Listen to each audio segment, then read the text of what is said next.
հատվածներում ենք պարոն Սիմոնյան, դուք ասում եք դուք պաշտոնյա եք։ Նորից եմ ասում, սահմանագծման, սահմանազատման գործընթացը հենց դրա համար է, հասկանում եք։ Դες հիշում եք, որ երբ որ Կիրանցում Տավուշում բան էր արվում, քննարկում էր արվում, հա,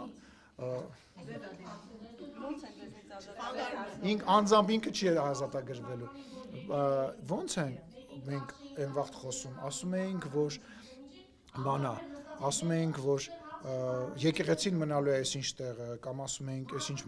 գյուղը կամ գյուղական տունը մնալու է այնինչ տեղը, հա,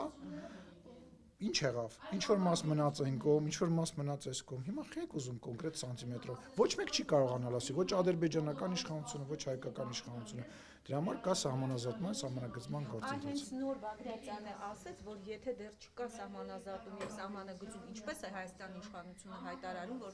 Տիգրանաշենը պետք է վերադարձվի Ադրբեջանին։ Հենց նոր հայտարարել։ Ինչ է նշանակում ոնց է, որտեղ մենք հայտարարել ենք, որ Ալմատայի բանով, հռչակագրով սովետական Հայաստանի սահմանները եւ Ադրբեջանի Հանրապետության սահմանը պետք է վերհանվեն։ Այդ ժամանակահատվածում Տիգրանաշեն կար թե չկար։ Ասում են անկլավները հայկական է։ Դե կտեսնենք, հիմա եղել է ինչ որ որոշում, եղել է ինչ որ բան, կտեսնենք, չէ։